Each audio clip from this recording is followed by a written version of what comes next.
bit of time this year so far to take stock of where we're at currently and consider the events of the world. It's time. And I've been sort of personally following current events closely for a while now, and I remember saying to Carrie at the very start of this year that I really feel like Christ is on the doorstep. So there is on the doorstep. There are so many events that are happening at the moment that are just converging all at once, just like we've never seen before in the history of modern Christadelphia. And you know, in 1948 and 1967, as a brotherhood, we were ecstatic. Finally, the Jews had returned to Israel, their land, just as Ezekiel had prophesied. No more, no less. And if we go back further to post-World War in 1919, as a brotherhood, we saw the Ottoman Empire pushed up back into Turkey, and that was the beginning of the drying of the Euphrates, just as Revelation had prophesied. No more, no less. And again, as a brotherhood at that point in time, we were on the edge of our seats.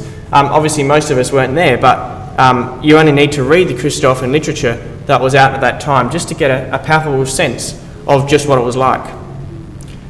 And here we are in 2015, brothers and sisters, and we're seeing the convergence of these events that we're going to look at tonight. Well, in Revelation chapter 3, which is the chapter that Uncle Brian just read, we heard the words of Christ to the ecclesia, and words that we would never want to hear ourselves from Christ. And the reason that I picked that chapter is because I very much agree with the suggestion of Brother Thomas, who says that the ecclesia of Laodicea here in Revelation is not just talking about the ecclesia of that time, but it's also talking about the ecclesia in the last days. And there's a few reasons for that, but one of them is that near the end of this letter, Christ says, "Behold, I stand on the door and knock." And so as we consider these current events tonight, there's two questions that we should have at the back of our mind. The first, when is Christ coming?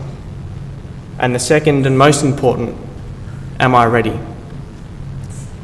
Well, as tonight we'll spend much of our time watching for the return of Christ, considering the signs of the times in the lead up to the event of Christ's return. But as we do this, we also need to consider, are we ready mentally? Are we ready spiritually? And over the last few months, you would have heard that there's been a great deal of talk around Greece. And you might have heard that Greece has been constantly bailed out by the International Monetary Foundation over the past 5 years. And up until now, the Eurozone members have been trying to enforce quite harsh austerity measures to ensure that Greece makes good on its payments. And of course, until recently, when the Greek people voted in a left-wing government to try and stop that austerity. But the problem, of course, here is paradoxical, because Greece has to pay its debt or it leaves the euro. And from the creditor's perspective, it's either one or the other. But the Greek people want both. And so Tsipras, the Greek Prime Minister, has called a referendum as of, I think, yesterday, just to decide whether or not Greece should meet its creditors' terms, and he calls that blackmail. But the intriguing thing about all of this is that the group who gave Greece this money in the first place, the IMF, the director of the IMF came out this morning and said that the referendum relates to proposals and arrangements with the IMF that are no longer valid. And so whichever way the Greeks decide to go on this, it's very unlikely, whichever way they vote, that they will be able to pay back the IMF before the deadline of July the 5th. And so we won't spend much time tonight talking about Greece, because prophetically speaking, there isn't too much relevant about it, other than the situation itself is likely to bring about a significant change in Europe going forwards, and one which sees perhaps the European Union back into a group of 10 nations, and that is the 10 nations that we find, which are the 10 toes of Nebuchadnezzar's image in Daniel chapter 10. And so perhaps the bigger question for all of us here tonight is, how long do we have? How soon is Christ's return? And as a community, we've been asking this question since the mid-1800s. And since that time, some of us have lost our faith. And to those of us who have been in that situation, the hope of Christ's return has become nothing more than a false vision. But now it's 2015. Tens of thousands of Christadelphians have passed away, having lived much of their lives in the hope of Christ's soon return. And we might wonder, will the same thing happen to us? Will we live out the rest of our lives in the hope of our Lord's sure return, only to pass away? Well, before we make that determination, let's just spend a quick few minutes summarising status quo at the moment and in terms of prophecy and current events. And to start with, I've picked a few prophecies which we'll cover briefly just to begin with to get an idea of where we're at now. And in context, these prophecies are expected to occur just before or after the return of Christ. And so as we consider these now, we know that Christ is really on the doorstep. So let's start with Russia. And we could spend a whole night on Russia, but we're only going to cherry pick one aspect, and that is the rearmament of Russia before it invades the south. And for those of us who aren't familiar with Ezekiel 38, Ezekiel 38 is talking of a time when the biblical Gog, who we believe is Russia, will invade Turkey and Egypt and ultimately Israel with a mighty military, perhaps around the same time or before the return of Jesus Christ to the earth. And so just to illustrate this point, 1989 saw a time of positive relations with the West. We saw disarmament, and approximately 25 years later, during that time, there was positive détente with the West, and 25 years later, we now see Russia removing any of its rearmament treaties that it had in place and rearming quite quickly, which is also sending Putin's political popularity sky high. Now, just remember, when we look at this, we're not even going to talk about Russia's invasion of Georgia in 2008. We're not even going to talk about Russia's invasion of Crimea last year. In 2014. That was more than a year ago now. We only need to look at the past 2 months to get an idea of how fast and how quickly Russia is rearming and becoming aggressive, militarily speaking. And so we start here with a report that's based on Russia's finance report, which was released in April this year, entitled Russian Economist, the Kremlin's military spending binge is completely unsustainable. And one of the things that they mention is that Russia is spending more on its military than it can afford to, that its military expenditure was more than double the budgeted amount. And they're saying that at this rate, its reserve fund will be emptied before the end of the year. And so we can see there's an enormous explosion of growth in Russia's military, and clearly it has the West worried. Well, last year we also saw the pro-Russian separatist invasion of Ukraine, which is still happening now, but it wasn't until this year that President Poroshenko, the president of Ukraine, warned his parliament of a full-scale Russian invasion. And of course, President Poroshenko isn't the only one. There's many other states in that region who have been quite worried that Russia is planning a full-scale invasion of some kind.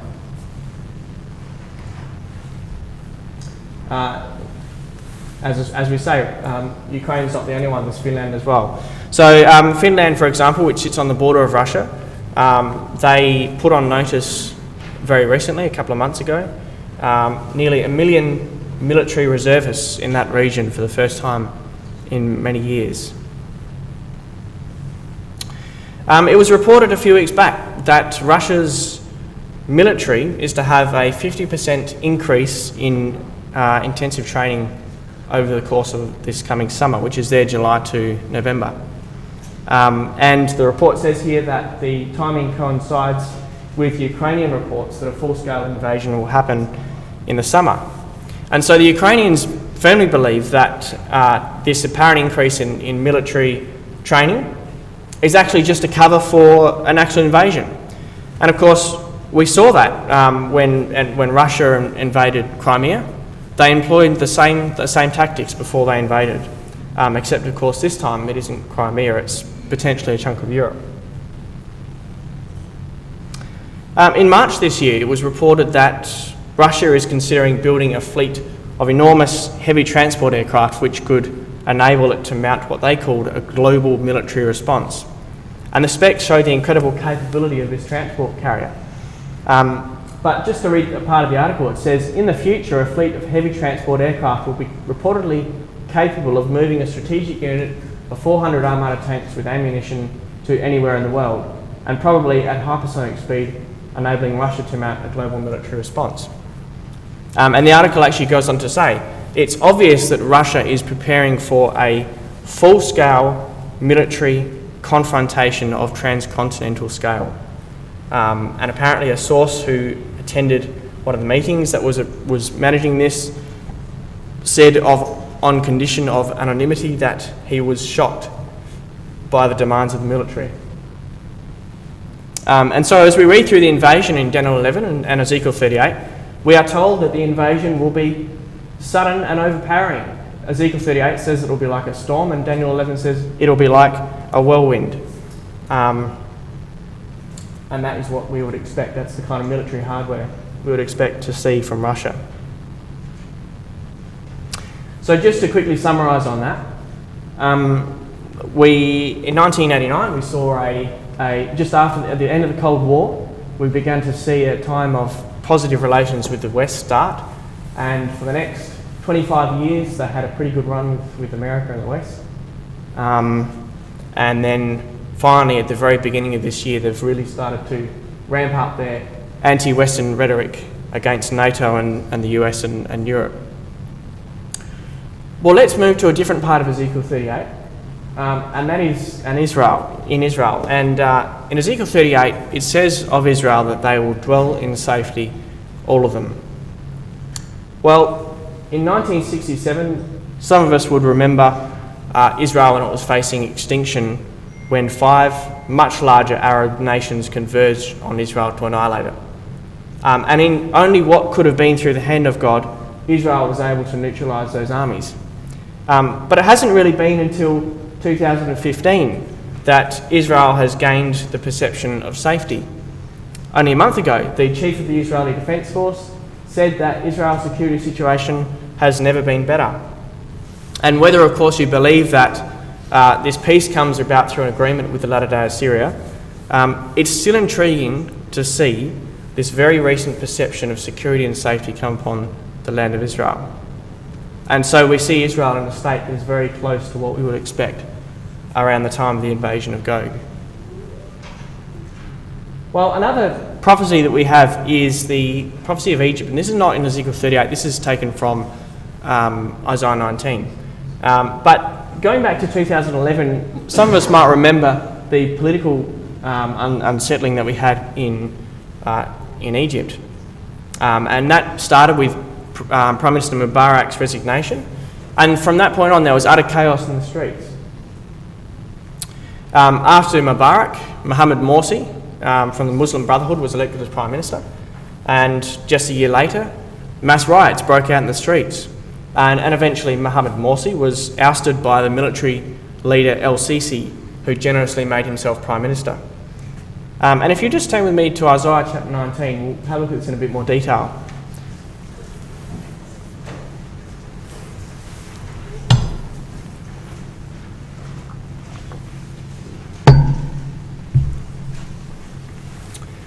And so Isaiah 19, verse 2 to 4, God says when he was prophesying through the prophet Isaiah to Israel, "And I will stir up Egyptians against Egyptians, and they will fight, each against another, each against his neighbour, city against city, kingdom against kingdom." And we saw that come to pass in 2011. But something a bit more intriguing about this prophecy is it heralds the return of Christ, or it's around the time of the return of Christ. So when Christ does return, what happens? Well, we know the resurrection takes place first, and then there's judgment at Sinai. And then what does Christ do? He moves into Egypt with the saints. Why? Well, if we have a look at verse 20, we have our answer. Isaiah 19, verse 20. For they, the Egyptians, shall cry unto God because of the oppressors, and he shall send them a saviour, a great one, and he shall deliver them. And we say, well, is Egypt oppressed now? Absolutely they are. And sure, it will probably become worse under Gog, but they are absolutely under military oppression now.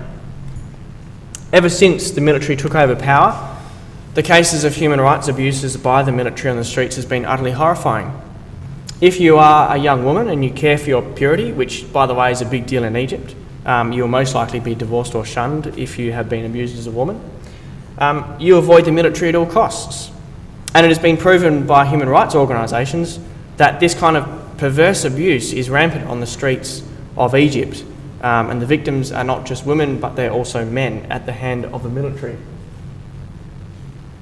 And so just to illustrate how effective the military in Egypt is at subjugation, at the height of the protests in 2013, millions of people filled the streets in Cairo like ants, and it was dubbed the biggest protest in history. And we see there Cairo, around the centre of Cairo, in the morning of the 3rd of July.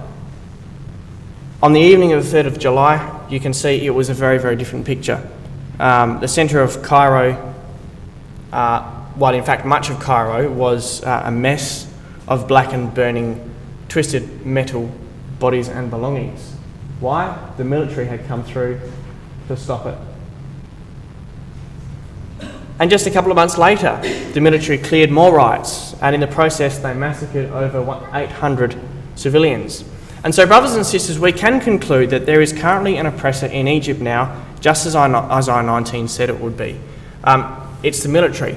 And we can expect that at the return of Christ, or before the return of Christ, it's only going to get worse. But if we come back to Isaiah 19, we'll have a bit more of a look as to why this is happening. Because we find that God will humble them to such a low degree that they realise that they cannot be saved even by their own kind. And at that point, we will see much more of this. It isn't until they get to that point that God sends them a saviour. And who will be that saviour? Christ and his saints. And so, God willing, you and I will be the ones to walk through Egypt, to spread the sun's healing beams upon the nation, and we will respond and bring comfort and blessing to every man and woman and child who have no other way out. And finally, and just briefly, only a couple of months ago, as most of us would have heard, the Conservative Party in the United Kingdom were voted in, which ushered in the mandate for a referendum on the issue of whether or not the United Kingdom should be or stay a part of the European Union. And that, of course, the separation of the United Kingdom from Europe, is the state that we would expect to find the United Kingdom around the time of the invasion of Gog, as we find in Ezekiel 38. And so if we put them all together, we can see here that these prophecies, which are all related to the return of Christ, are beginning to come to fruition in some way or other. And doesn't that make 2015 look like a very unique year? You can see how the nations are positioning for Ezekiel 38 and Isaiah 19. And none of this was happening back in the time of Brother Thomas. In fact, most of it has really only started to happen over the last couple of years. But brothers and sisters, there is another prophecy I'd like to take a look at. Another prophecy that we can add to this list that proves that 2015 really is a unique year in terms of prophecy. And it's a prophecy that refers to a force that we've seen becoming globally infamous over the last couple of years. And that is ISIS. And you will have no doubt have heard of them in the news. The picture up on the big screen here depicts one of the most famous ISIS jihadis, a man who routinely decapitated people and then sent the videos to media outlets around the world as part of the larger ISIS strategy of terror and fear. Well, ISIS is a very unique terror organisation. Al-Qaeda, of course, were very well known for destroying the World Trade Center in September the 11th, 2001. But even Al-Qaeda haven't quite lived up to the name that ISIS have really built for themselves.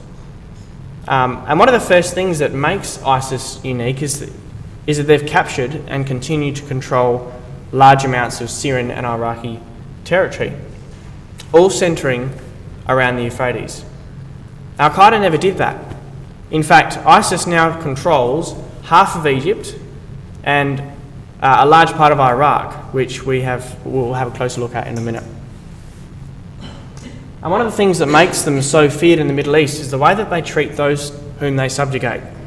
They're horrifyingly violent. They cause wanton devastation, and they regularly have mass executions where they purge territories of Christians, minorities, and those who have found allegiances elsewhere.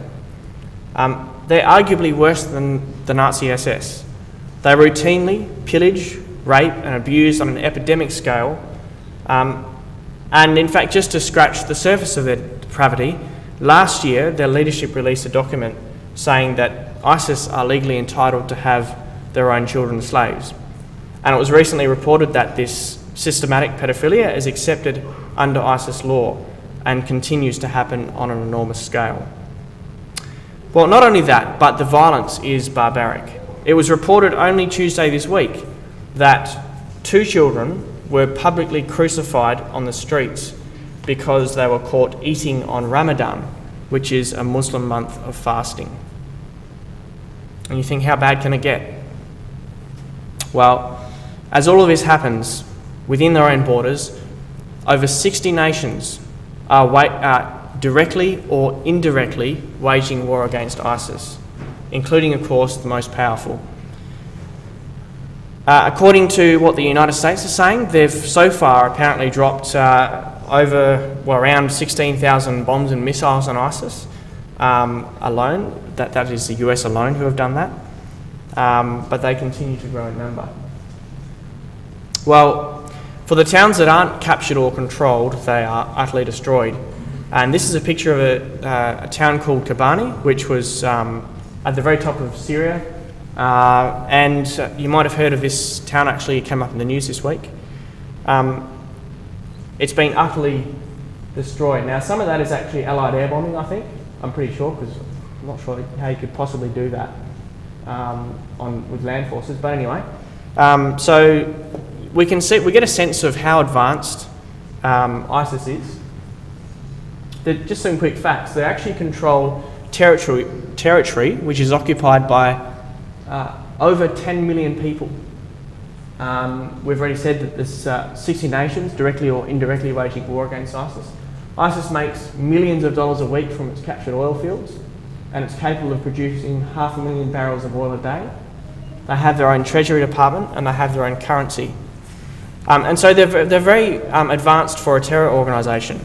And it's no wonder that Obama told the press recently that America is essentially lost on how they can deal with ISIS. They don't have a strategy, and it's turning into another Vietnam. Well, just to give you an idea of the territory that ISIS controls. So up here we have Syria at the top, and the capital city of Syria is Damascus in this area here. On the eastern side of the map, we've got Iraq in this section. We've got Baghdad there and Ramadi there, which is the second biggest capital of Iraq, city of Iraq. And straight down through the middle, we've got the Euphrates River. So what we've done now is just overlaid a map which shows the territory that ISIS controls. So ISIS is the grey section. It's actually quite hard to see on the screen here. But they've taken everything in this area here. So that's half of Syria, and that's a large part of Iraq.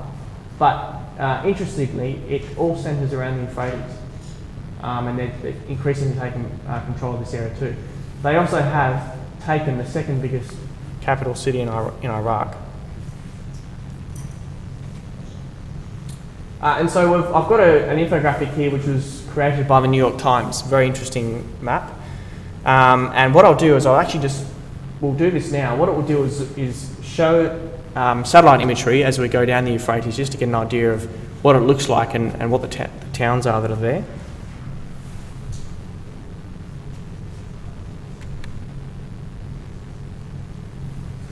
And so we're going to start at the top. This is around the top of the Euphrates and at the top of Syria. As we go down, you'll find there's some towns here which have the label ISIS control. So you'll see most towns have that. And also at the bottom right here, there's a map which shows where we're moving as we move down the Euphrates. And so Sarin under ISIS control, Masgana, ISIS control. And you'll notice also the area outside of this, which is the which is not centred in the Euphrates, is mainly desert, but there is a lot of oil fields in there that have been taken by ISIS too.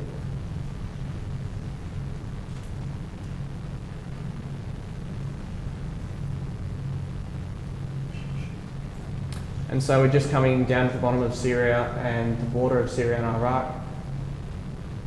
And all of this area has been taken again by ISIS. And we're moving down into Iraq now.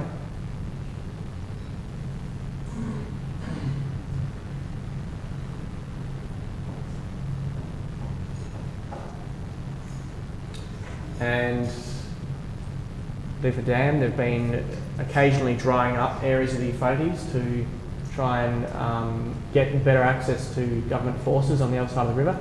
So there's Ramadi, the second biggest town or city in Iraq, as I said earlier.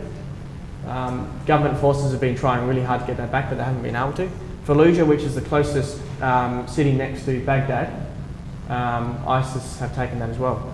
So ISIS actually have up here, this is Baghdad here, at the top there they've started to take that area down here, and down on the southwestern side of Baghdad they've actually started to take this area as well. So we can see that almost all the Euphrates, from the top of Syria down to Baghdad, ISIS has attacked and taken control of those regions. And it's primarily the civilization along the Euphrates that is at the very, very centre of ISIS control.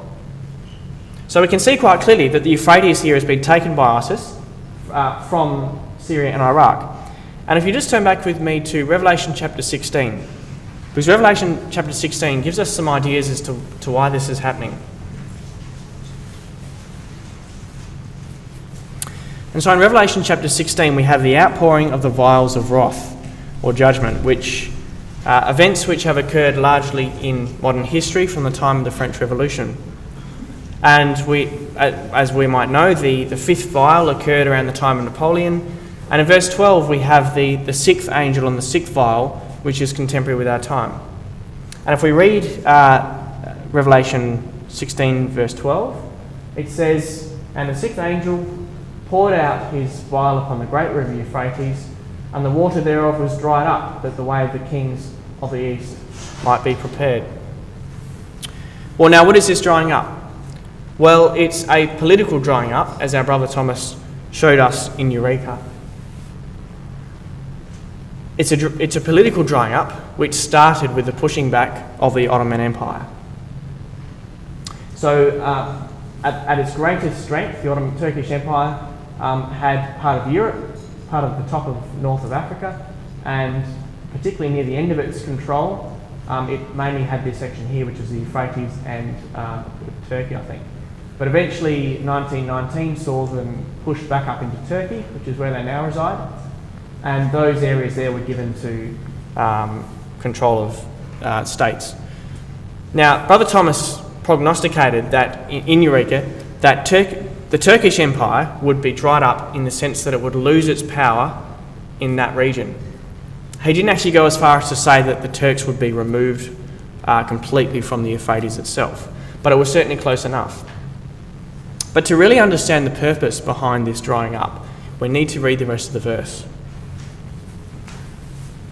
If we read it again, it says, "And the sixth angel poured out his vial upon the great river Euphrates, and the water thereof was dried up, that the way of the kings of the east might be prepared."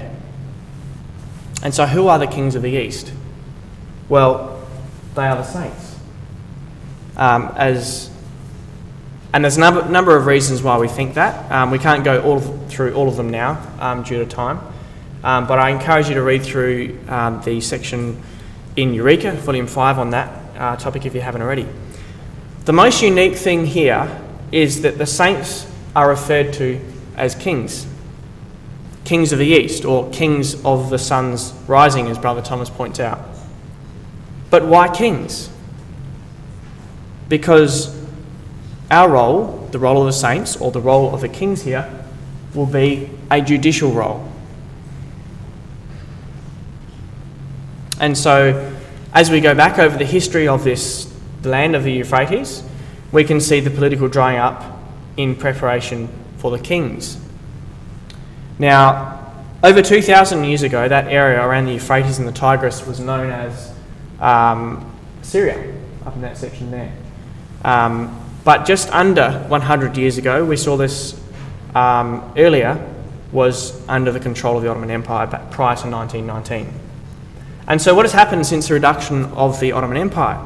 Well, the region of the Euphrates was taken from the Turks and it was divided into two states, Syria and Iraq, where those states today have remained, well, as political powers in their own right until 2011, as we saw, when it was taken from them by ISIS.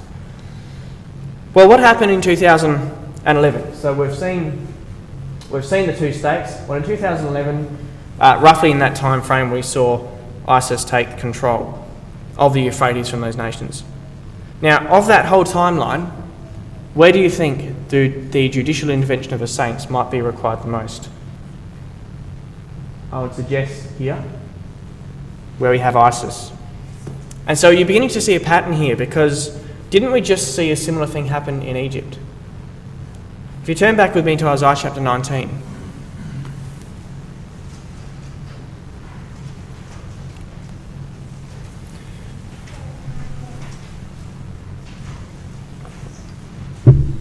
And so I'm going to ask the question, why has this started happening? Why are these regions now under oppression from their own kind? Well, Isaiah 19 talks of the oppression of Egypt that we see today. The drying up of the Nile and the coming of Christ and the saints into Egypt. But it also talks about Assyria, the ancient Euphratean power at the time that this prophecy was made. And so Isaiah 19 talks of the smiting and the healing of Egypt. We saw that Egypt is currently suffering oppression, with perhaps worse to come under Gog.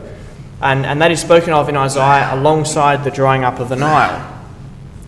And later in verse 20, we saw that Christ the Saviour moves into Egypt with the saints to heal Egypt. Well, we just saw the same thing in Revelation, didn't we? We saw the drying up of the Euphrates, which started with the Turks, the Ottoman Empire, and possibly ends with ISIS. Why? To make way for the saints to come in and heal the land. And it's possible that God's plan for Egypt, which is mentioned in Isaiah chapter 19, is very, very similar for God's plan for the latter-day Assyrian, as we see in Revelation and our work today.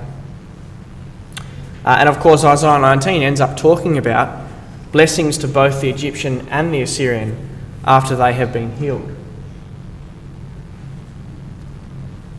And so if you just come back with me to Revelation chapter 16, we know that we are contemporary with the time of the sixth vial.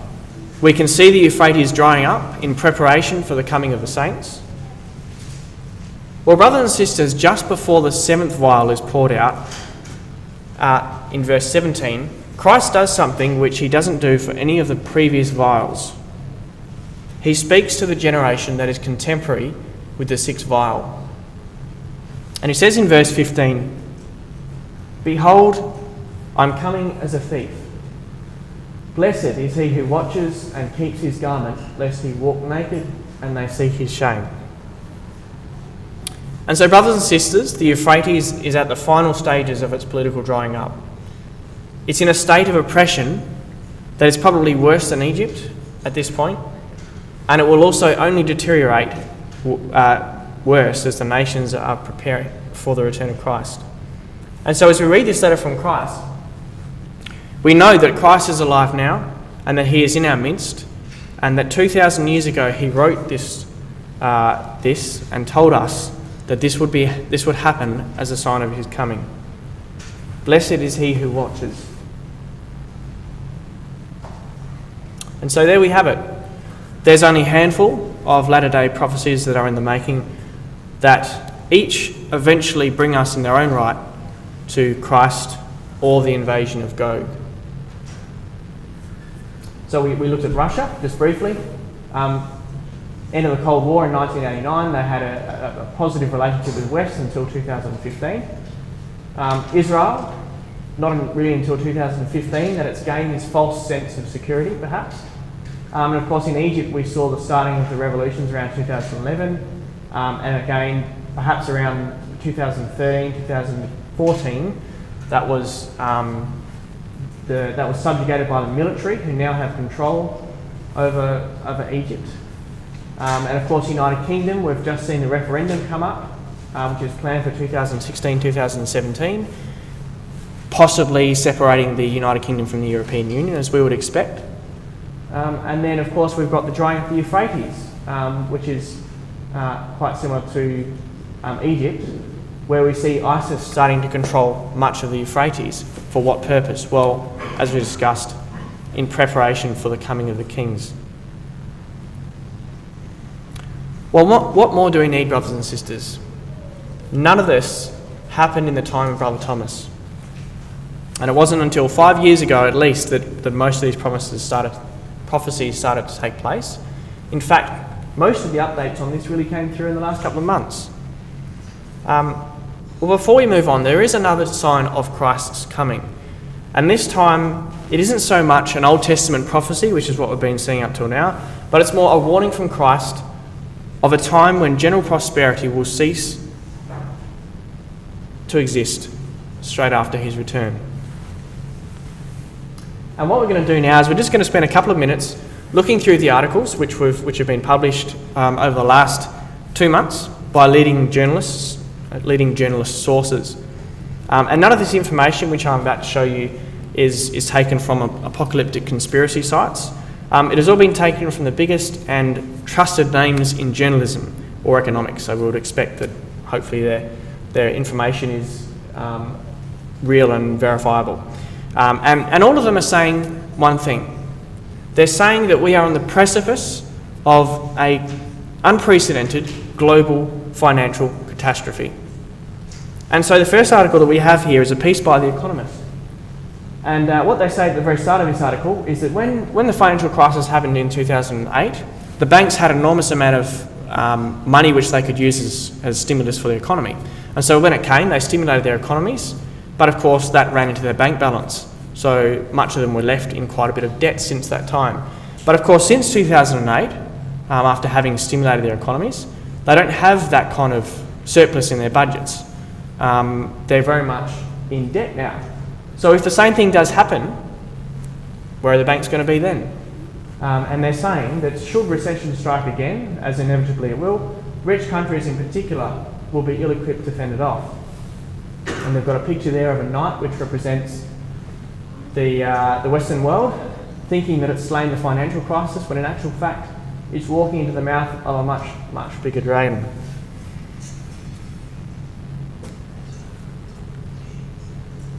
And so there's actually quite a few people who are well respected in finance and economics who are all saying the same thing. And incidentally, it started in April, as far as I can tell. On April the 9th, a man called Jamie Dimon, who was the CEO of JP Morgan, which is America's biggest bank, came out and said in a letter to investors in the context of a potential crisis that there will be another crisis and that the banks will be unable to effectively act due to regulations. 10 days later, April the 19th, a man called Jeffrey Gundlach, this man who predicted the subprime crisis that sparked the Great Recession, was talking of a similar thing. And he said that this year there is a risk of a run on high yield bond funds. June the 1st, a man called Nouriel Roubini, I think, this man also managed to predict the 2008 financial crisis. He's a professor of economics at the Stanford School of Business, and his comment in a fairly blunt article in The Guardian was that a liquidity time bomb will trigger a bust and a collapse, and monetary policies have created a dangerous paradox. And this man here, Steve Schwarzmanoff, also manager of a large investment firm, said that sellers will offer securities, but there will be no buyers, and he said that on June the 10th.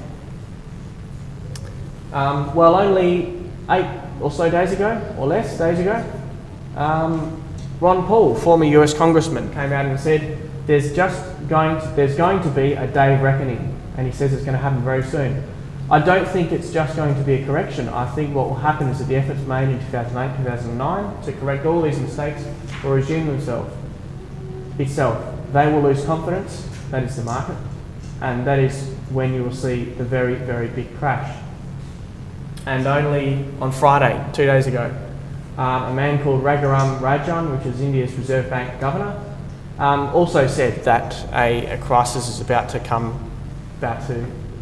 hit us. This man also predicted the 2008 crisis. And in this case, he said that the world is making a policy mistake. We're now moving into the territory and trying to produce growth out of nowhere, but we are in fact shifting that growth from each other rather than creating growth. And of course, there is a past history of doing this during the Great Depression, where we've gone into competitive devaluation. And he's talking there about the central bank's currency war, which you might have heard about in the news, where different developed economies are trying to reduce their interest rates to try and increase the value of their own currency. Well, what are the problems? Well, the IMF, the International Monetary Fund, recently provided the world with a list of problems. It said, we have dollar debt, rising volatility, deflation and bad loans, we're seeing an oil price plummet, market bubbles, geopolitical risks, China real estate, and an interest rate rise. We don't have time to go into all of them now tonight. But if you do have spare time yourself, I'm sure you'll be amazed at, as you look further into it, as to the kind of situation that we have in front of us. And so I've got a short clip here which I'll play.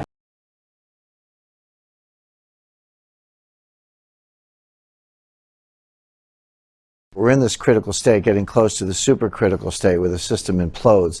But it takes a catalyst, it takes a flashpoint. One of the key flashpoints we're looking at is foreign ownership of U.S. government debt. Now, this is a very important thing to understand. We all know that the Treasury has issued over $17 trillion worth of debt. The question is, who buys it? A lot of U.S. debt is owned by foreigners. Who owns it? China, Russia, other countries that are not necessarily our friends, but they can dump it when they want to. Well, guess what? That's actually what's been going on. Recently, foreign holdings of U.S. government debt have been plummeting. But it gets even more interesting than that. We talked earlier about the project I did for the CIA, Project Prophecy, and we said you can see not only market action, but rivals, enemies, terrorists, and others operating in financial markets. So we all know that Russia invaded Crimea in the spring of 2014, and Crimea is now effectively part of Russia. So let's say you're Putin. You know you're going to invade Crimea. You know you want to take over eastern Ukraine. You can expect U.S. financial sanctions. So what do? You basically mitigate the impact of the sanctions. Start dumping treasuries in advance so that when you make your move, and the Treasury tries to come against you, you've insulated yourself. So now you go back and look at October, here's Russia dumping treasuries month after month. That was a clear signal that they were getting ready to do something to engage in financial warfare against the United States. Guess what? It's worse than that. We know the Russians and Chinese are working together. So is it any surprise that when the Russians started dumping, the Chinese started dumping also? So if the Russians are dumping, the Chinese are dumping, and the Fed's tapped out, who's going to buy all this debt? Well, a mystery buyer has shown up. Recently, Belgium has bought enormous amounts, in the hundreds of billions of dollars of U.S. government securities. So Belgium started loading up on treasuries, coincidentally, at the exact same time Russia and China began dumping theirs. It's not the Belgians. These amounts are bigger than the Belgian current account surplus. These are not Belgian dentists who are buying these things. Belgium is a front. Could it be the Fed itself? That's the point. Maybe the public doesn't know who the mystery buyer is, but the national security community does. Now, the Treasury, operating through this war room, and the Fed mystery buyer in Belgium, for now, have managed to prop up the Treasury market. It hasn't collapsed yet, but they're not going to be able to keep pulling these rabbits out of a hat. There's a limit. This should be very scary, because if the Fed's tapped out, we talked earlier about how the Fed's leveraged 77 to 1. So the Fed's at the limit of what they can do. The foreigners are now dumping treasuries. And if no one buys it, guess what? Interest rates go up. That'll sink the stock market. That'll sink the housing market. Higher interest rates mean the debt gets higher. So interest rates go up some more. So you start a death spiral and there's no way out of it.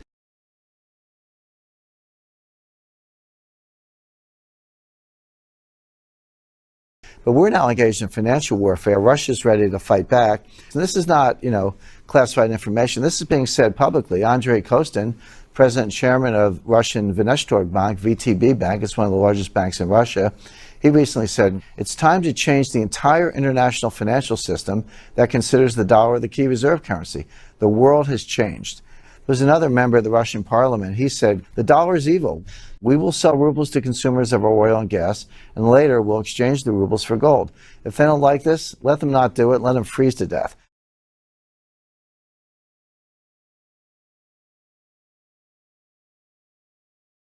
We're talking about a prolonged depression. We're talking about massive deflation, massive unemployment, rampant bank collapses, a 70% best case scenario stock market drop. This could all start within the next 6 months. Look at it this way. Americans right now are standing at the very bottom of a tall mountain, Mount Everest, Mount Kilimanjaro. About halfway up the mountain, there's a catastrophic avalanche barreling down towards us.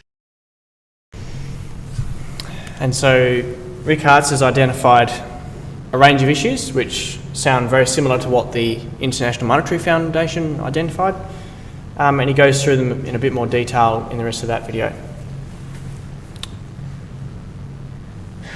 Okay, and so, well, that's pretty amazing stuff. It's not far off, and apparently all it needs is a trigger before the system will implode. Well, there is a potential trigger that investors are worried about, and it's coming up in September. And it's only not only investors and bankers who are worried about this, but it's the International Monetary Foundation and the World Bank who have both issued statements. CNN Money said that the World Bank and the IMF are urging the Federal Reserve not to raise rates until 2016 because the US economy isn't strong enough yet. They're talking about interest rates. And so there's a picture here which depicts the Federal Reserve as a truck and a snail, which is apparently US economic recovery. And I'm sure that if they try and jump start it, the snail's head will probably fall on the truck and squash it, which is probably what they're trying to get, the point they're trying to get across. And figuratively speaking, it is possible for the Federal Reserve to bring about its own demise if it does lift interest rates. And so there they are. So you've got the US Federal Reserve, which is managed by the Governor Janet Yellen, and the International Monetary Foundation Director, who is Christine Lagarde. And they've both been disagreeing over when this should happen, because it hasn't happened for about almost 10 years. When this does happen, historically, there's been problems in economies. And so you say, well, how bad could this be? It's just an interest rate rise. Well, we've also seen here that it's not just the IMF and the World Bank who are worried about this. This article here was written by the Wall Street Journal, and it says, talk to any banker, investor or hedge fund manager today, one topic will dominate the conversation, and it isn't Greece. The fear is that a Fed rate increase could unleash such disruptions on a grand scale. And so we're just waiting for a trigger. And the question for the world is what is this trigger and when? But we know that there will be a trigger at some point in God's good time. We just need to be ready when that does happen. And so it is that that's a bit hard to see, sorry. In Luke 17, our Lord says that in the time of Noah, there was a time of general prosperity until the day that Noah entered the ark. And he says that in the time of Sodom, there was a time of general prosperity until Lot went out of Sodom. And he says on the day when the Son of Man is revealed, that is our Lord Jesus Christ, there will be a time of general prosperity, but on the day when he's revealed, that prosperity will cease to exist. And he goes on in Luke chapter 21 and it says, But watch yourselves lest your hearts be weighed down with the cares of this life, and that day come upon you suddenly like a trap. for it will come upon all those who dwell upon the face of the whole earth. And so, brothers and sisters, the message for us could not be clearer. We read of the chapter of the time of Laodicea, the ecclesia of Laodicea, where Christ said to them, "Because thou sayest, I am rich and increase with goods and have need of nothing, and knowest not that thou art wretched and miserable and poor and blind and naked, I counsel thee to buy of me gold tried in the fire, that thou mayest be rich, and white raiment, that thou mayest be clothed, that the shame of thy nakedness do not appear, and anoint thine eye with eye salve, that thou mayest see. As many as I love, I rebuke and chasten. Be zealous, therefore, and repent. Behold, I stand at the door and knock." And when we read of the time of the Laodiceans, we find that they were living a life of general indulgence. They were enjoying what they might have called the easy life, the middle class and the upper class, and largely speaking, they had what they wanted. But spiritually, they lacked, and they were in deep trouble because of it. And the message is the same for us, for the Latter-day Ecclesia. Let's forget about the appearance of success. Forget about indulgence. Forget about luxury. Forget about the grass that is greener on the other side, because very soon we will be taken to judgment, and none of that will matter. Well, as we close tonight, I've got some food for thought. Some time ago, I visited a sister's house, and when I walked into her kitchen, I noticed that she had an open letter on her fridge. I couldn't help but read it and since then it has left a big impression on me.